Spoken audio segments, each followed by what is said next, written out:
Hello everyone, welcome back to our channel. आज हम financial reporting का सेकंड लेक्चर लेके आए हैं। आज के इस पर्टिकुलर लेक्चर में हम लोग पढ़ने वाले हैं रिगार्डिंग आईएफआरएस कि आईएफआरएस होता क्या है। सबसे पहले आईएफआरएस की फुल फॉर्म देख लेते हैं। आईएफआरएस का मतलब क्या हुआ? International financial reporting standards. International मतलब क्या हुआ? Universally applicable. बेसिकली ये जो स्टैंडर्ड्स होते हैं ये ग्लोबल लेवल पे एप्लीकेबल होते हैं। ग्लोबल लेवल मतलब everywhere, not only in India but in other countries also. Financial का मतलब क्या हुआ? रिलेटेड टू फाइनेंस, जो भी चीज़ पैसों से रिलेटेड है वो बेसिकली क्या होगी? फाइनेंशियल। रिपोर्टिंग मतलब क्या हुई? To prepare reports in a set formats. Reports को बनाना एक पर्टिकुलर सेट फॉर्मेट में, तो उसका मतलब क्या हो गया? रिपोर्टिंग। और स्टैंडर्ड का मतलब क्या होता है? मतलब सेट रूल्स और रेगुलेशंस। जितने भी रूल्स हैं, रेगुलेशंस हैं, उसके बारे में बता रहे हैं स्टैंडर्ड्स। स्टैंडर्ड क्या हो गया? सेट रूल्स और रेगुलेशंस। तो आईएफआरएस की फुल फॉर्म क्या हुई? इंटरनेशनल फाइनेंशियल रिपोर्टिंग स्टैंडर्ड्स, जिसकी बारे में ये डिटेल हम अभी आगे पढ़ने वाले हैं। चलिए आइए देखते हैं क्या है आईएफआरएस। ये आईएफआरएस की फुल फॉर्म हो गई है दोबारा से, international financial reporting standards. These are set accounting standards. Basically क्या है? ये अकाउंटिंग स्टैंडर्ड्स हैं। किसने डेवलप किया है? इंटरनेशनल अकाउंटिंग स्टैंडर्ड बोर्ड ने। किसने? आईएएसबी ने इनको डेवलप किया है। इंटरनेशनल अकाउंटिंग स्टैंडर्ड बोर्ड्स ने। ये आपके बेसिकली अकाउंटिंग स्टैंडर्ड्स होते हैं जो कि बताते हैं किस तरीके से आपको अपने फाइनेंशियल स्टेटमेंट्स प्रिपेयर करने चाहिए। जितने भी बिजनेस हो तो अपने फाइनेंशियल स्टेटमेंट किस तरीके से प्रेजेंट करेंगे। पहले क्या होता था? बहुत प्रॉब्लम होती थी। जैसे मान लो इंटरनेशनल कहीं पे भी आप फॉरेन में ट्रेड कर रहे हैं, तो बहुत प्रॉब्लम इस तरीके से होती थी कि किस तरीके से उन चीज़ों को रिकॉर्ड किया जाए, ट्रांजैक्शन को। एक कंपनी चीज़ों को एक तरीके से दिखा रही है, दूसरी कंपनी अलग तरीके से प्रेजेंट कर रही है। अगर कभी फाइनेंशियल्स को कंपेयर करना पड़े तो हमें दो कंट्रीज़ के फाइनेंशियल्स को कंपेयर करने में बहुत डिफिकल्टी होती थी। तो आईएफआरएस के आने के बाद ये जो ग्लोबल लेवल के स्टैंडर्ड्स आ गए हैं आईएफआरएस, तो ये ग्लोबल एप्लीकेबिलिटी है इनकी। तो ये चीज़ जो प्रॉब्लम आती थी ये बहुत ईजी हो गई है अब, क्योंकि जो सेट स्टैंडर्ड्स हैं वो हर जगह एप्लीकेबल हैं। They are applicable globally, across the globe, international level पे, not only in India but internationally. तो ये जो प्रॉब्लम थी ये बहुत ज़्यादा क्या हो गई है? कम हो गई है इनके आने के बाद। These standards issued by IASB are based on sound and clearly stated principles।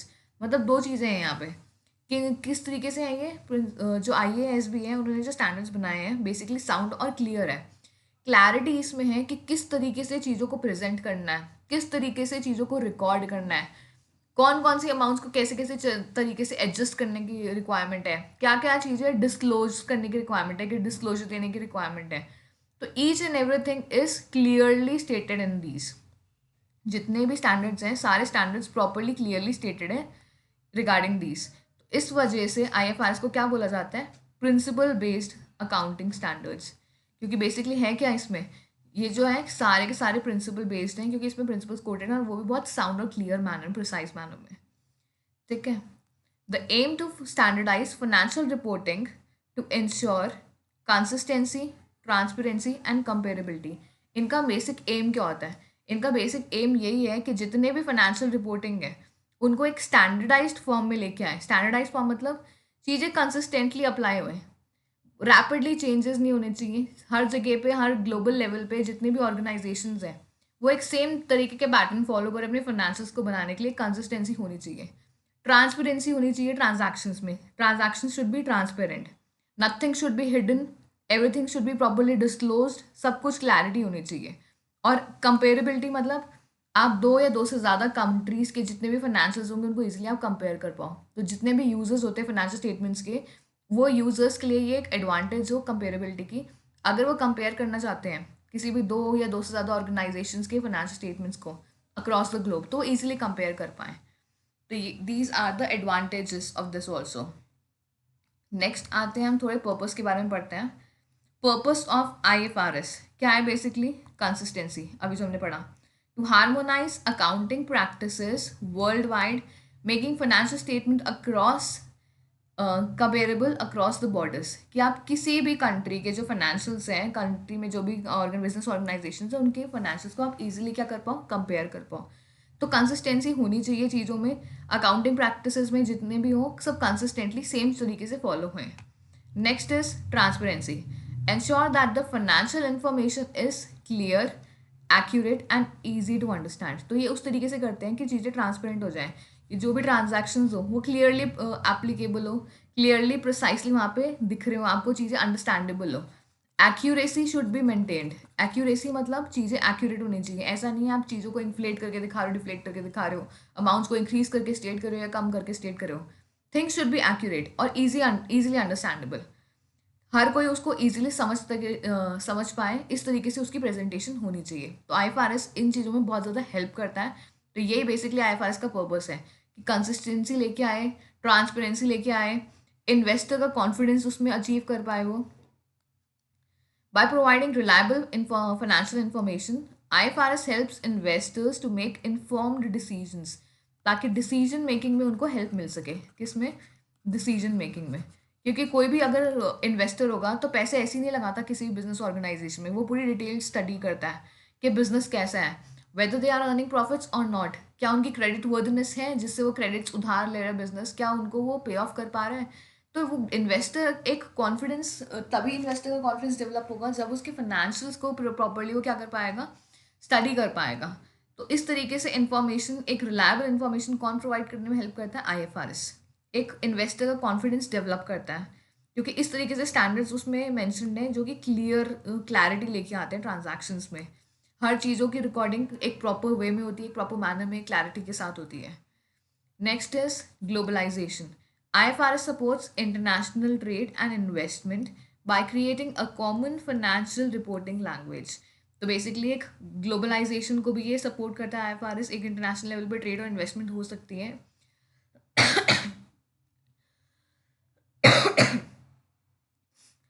तो these are basically what the purposes. अब आ जाते हैं हम की फीचर्स के ऊपर. क्या फीचर्स हैं आईएफआरएस के? First is fair value measurement. Fair value measurement का मतलब क्या हुआ? Emphasises using current market values for assets and liabilities rather than historical cost. अगर हम गैप की बात करें, जो आगे जाके हम पढ़ेंगे गैप क्या होता है, जनरली एक्सेप्टेड अकाउंटिंग प्रिंसिपल्स, उसमें चीज़ें हिस्टोरिकल लेवल पे, हिस्टोरिकल कॉस्ट पे रिकॉर्ड होती है. बट यहाँ पे आईएफआरएस किस में फोकस करता है कि अभी क्या है, मार्केट प्राइस क्या है, जो अभी मार्केट प्राइस चल रहा है उन्हीं पे ही चीज़ों को रिकॉर्ड किया जाए. तो फेयर वैल्यू पे, मार्केट वैल्यू पे फोकस करता है कौन? IFRS. Next is revenue recognition. Outlines how and when to recognise revenue. किस तरीके से आप रेवेन्यू को रिकॉग्नाइज करें, तो उन चीज़ों पे फोकस करता है. Focusing on transfer of control, rather than just transfer of risk and rewards. तो बेसिकली किन चीज़ों पे फोकस करता है आईएफआरएस कि सिर्फ रिस्क और रिवॉर्ड ट्रांसफर नहीं करना, बल्कि कंट्रोल भी ट्रांसफर करना चाहिए. तो रेवेन्यू रिकॉग्निशन के टाइम, या आगे जाके हम पढ़ेंगे कि रेवेन्यू रिकॉग्निशन का प्रोसेस क्या होता है, डेफर्ड रेवेन्यू क्या होता है, या आगे जाके हम ये स्टैंडर्ड्स पढ़ने वाले हैं. तो next is consolidation. Provides clear guidelines on how consolidate finance statements for group of companies. ये प्रॉपर आपको गाइडलाइंस प्रोवाइड करता है कि किस तरीके से आप कंसोलिडेट करेंगे अपने फाइनेंशियल्स को. जैसे मान लो कि दो कंपनीज है अलग अलग कंट्री में, अगर मान लो वो मर्ज करके अमेलगमेट हो रही है, मर्जर हो रहा है, तो किस तरीके से वो अपनी कंसोलिडेशन शो करेंगे, किस तरीके से अपने फाइनेंशियल्स को प्रेजेंट करेंगे. कि अब ये तो अलग अलग बना रहे थे, अगर अमेलगमेशन होती है, मर्जर होता है, तो अपने फाइनेंशियल स्टेटमेंट्स को किस तरीके से प्रोवाइड करेंगे. तो आईएफआरएस इन चीज़ों के रिगार्डिंग प्रॉपर गाइडलाइंस प्रोवाइड करता है और जो कंपनीज के लिए बहुत ज़्यादा हेल्पफुल होते हैं. So these are the key features. Coming on to global adoption. Over 140 countries have adopted IFRS. Almost 140 countries के ऊपर IFRS अडॉप्ट कर चुकी हैं. यूरोपियन यूनियन होगी, ऑस्ट्रेलिया होगी, कनाडा होगी, ये सब अडॉप्ट कर चुकी हैं, एशिया एंड अफ्रीका. बट अगर हम यूनाइटेड स्टेट्स की बात करें, वो अभी क्या कर रहे हैं, वो यूज़ क्या करते हैं, यूएस गैप. गैप की फुल फॉर्म क्या है? Generally accepted accounting principles. इसके बारे में भी आगे के लेक्चर्स में हम लोग पढ़ने वाले हैं. But has been exploring the convergence with IFRS. They are exploring the convergence, but basically अभी more focus उनका किस चीज़ पे है? US गैप पे. यूनाइटेड स्टेट्स का जो जनरली एक्सेप्टेड अकाउंटिंग प्रिंसिपल्स है, they still use that. Still they are exploring the convergence with IFRS. We'll be studying these points also in further lectures. So what are the benefits of IFRS? Coming on to the benefits, improved comparability. The financial statements can easily be compared across the companies and countries. दूसरी countries के साथ आप financials को easily compare कर सकते हैं, दो या दो से ज़्यादा बिजनेस के अगर हो तो. access to global capital market. So basically what happens is company can attract international investors. आप international investors को भी attract कर सकते हो by presenting financials according to globally accepted accounting standards. तो बेसिकली इसमें IFRS के अकॉर्डिंग क्या होता है, आप लोग फॉरेन का पैसा भी, फॉरेन इन्वेस्टर्स को भी क्या कर सकते हो, ला सकते हो अपने इन्वेस्ट करने के लिए, क्योंकि आप लोग क्या कर सकते हो, उनको अट्रैक्ट कर सकते हो क्योंकि आपके जो स्टैंडर्ड्स होंगे, ये जो IFRS की जो स्टैंडर्ड्स है बेसिकली क्या है, एक ग्लोबल लेवल पे कंपेरेबिलिटी ला रहे हैं, क्योंकि उन्होंने जो प्रिंसिपल्स डिटरमाइन करे सबके लिए सेम है. They are not different from for the other countries and different for our country, they are same. So basically क्या हो सकता है, as per them global capital markets के अकॉर्डिंग आप इजीली असेसिबल हैं और इंटरनेशनल इन्वेस्टर्स भी आपके फाइनेंशियल्स में, आपकी कंपनी में पैसा इन्वेस्ट कर सकते हैं.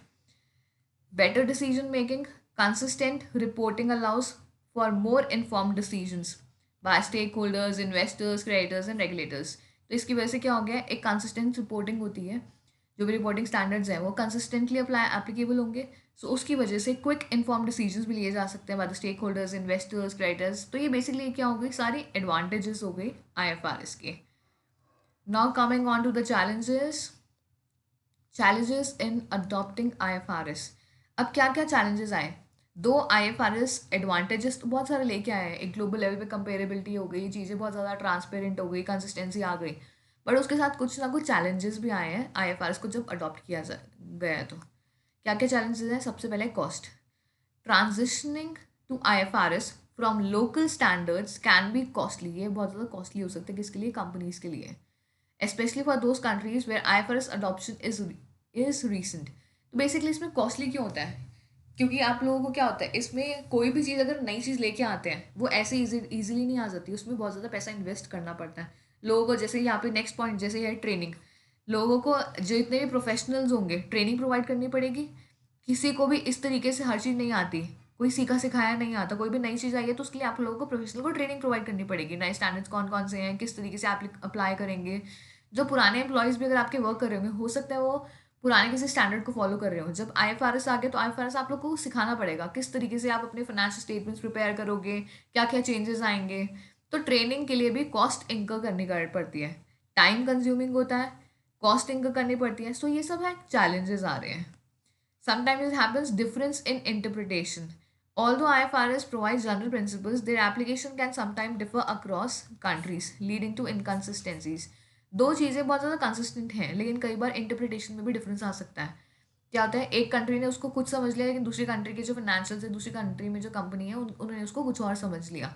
एक ही चीज़ को, इसके भी एग्जाम्पल्स आगे कवर करने वाले हैं, किस तरीके से एक पर्टिकुलर चीज़ के ही दो आउटकम्स हो सकते हैं. One can understand one particular thing, but the other person can understand the another outcome of that same particular thing. तो उस वजह से क्या हो सकता है, इनकन्सिस्टेंसी आ सकती है, और ये हमारे क्या हो गए, चैलेंजेस हो गए IFRS के. So that's it.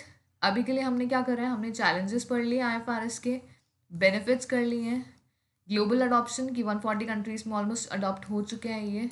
ये कुछ की फीचर्स हो गए IFRS के, ये हो गए उनके purpose and the definition. So here it is. That's it for today. If you have any questions, you can write down in the comment section. Do not forget to like, share, and comment on our videos. And if you have not yet subscribed, do subscribe our channel. And press the bell icon also so that you can receive the notifications whenever our videos are uploaded. So that's it. See you in the next video.